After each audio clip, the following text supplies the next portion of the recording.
정미전쟁은 대한제국의 멸망과 대한민국 임시정부 설립의 중간고리입니다.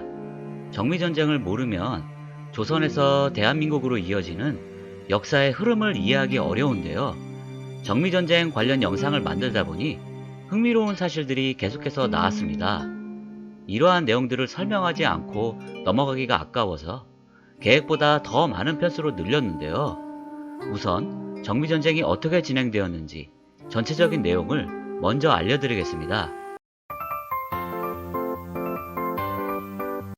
조선시대의 관리였던 이범유는 대한제국으로 국명이 바뀐 후 한청 간도전쟁에서 활약했고 정미전쟁에 참전했습니다. 이후 독립운동의 중심이 되면서 1940년대까지 생존했죠.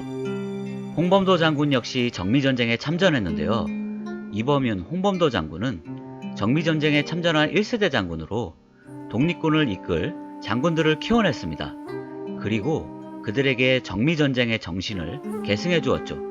정미전쟁의 정신을 계승한 김좌진, 지청천, 이범석 장군은 청산리 전투의 영웅인데요. 지청천, 이범석 장군은 6.25 전쟁 당시까지 건재했습니다.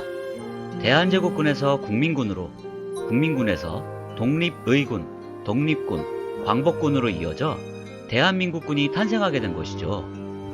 러일 전쟁에서 일본 제국이 승리하고 1905년 11월 17일 을사늑약이 체결됩니다.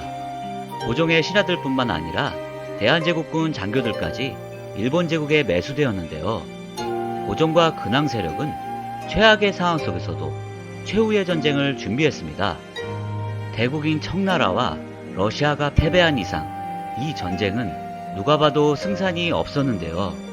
그렇기 때문에 이기기 위한 전쟁이 아닌 저항정신과 독립의지를 후세대에 심어주기 위한 전쟁이었습니다.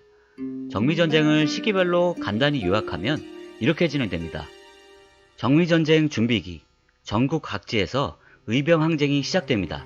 직이 해제된 대한제국군 병사들이 의병에 합류하여 훈련을 담당합니다. 정미전쟁 초반, 일본에 의해 대한제국군이 해산되자 서울에서 시가전이 일어났습니다. 서울을 탈출한 시위대는 의병에 합류하여 국민군이 결성됩니다. 서울 탈환작전이 실패하고 지도부가 붕괴됩니다. 정미전쟁 중반, 간도전쟁의 영웅 이범윤이 다시 한번 서울 탈환작전을 시도해보았으나 실패합니다. 북방국민군은 전면전을 포기하고 남방국민군이 완전히 고립됩니다. 정미전쟁 후반, 일본군이 대규모 군대를 동원하여 전라도를 포위하고 초토화시킵니다. 안중근 의사가 이토 히로부미를 암살합니다. 국민군은 무기와 탄약이 모두 떨어져 북쪽으로 후퇴하여 재정비합니다. 유인석이 북방국민군을 통합하여 독립의군을 결성합니다. 독립의군은 대한제국이 멸망하자 중국의 만주, 러시아의 연해주로 이동하여 독립군을 결성합니다. 이 전쟁은 일반적인 전쟁과는 달랐습니다. 이미 주요 도시와 길목을 일본군이 장악한 상황이었는데요. 그렇기 때문에 국민군을 한 곳에 집결하기가 어려웠고 전선을 형성하지 못했습니다. 산지를 중심으로 각지에서 일본군 시설 파괴 및 기습하는 게릴라 전쟁이었죠.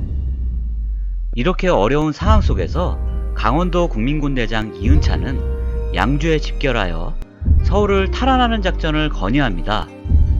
그러나 서울 탈환 작전은 안타깝게도 전신기 사용으로 빠른 통신이 가능했던 일본군에게 작전이 노출되어 실패합니다. 이로 인해 각 부대 간 연합작전이 어렵게 되었죠. 인천항과 부산항을 통해 일본군이 증원되었기 때문에 국민군의 중심은 남쪽이 아닌 북쪽이었습니다. 그렇기 때문에 전쟁의 양상도 북쪽에서 남쪽으로 내려오는 형태로 진행되었죠. 다음 편에서는 정미전쟁에서 전투가 어떻게 진행되었는지 알아보겠습니다. 구독과 좋아요, 알림 설정 해주시면 더 좋은 영상을 제작하는데 큰 힘이 됩니다.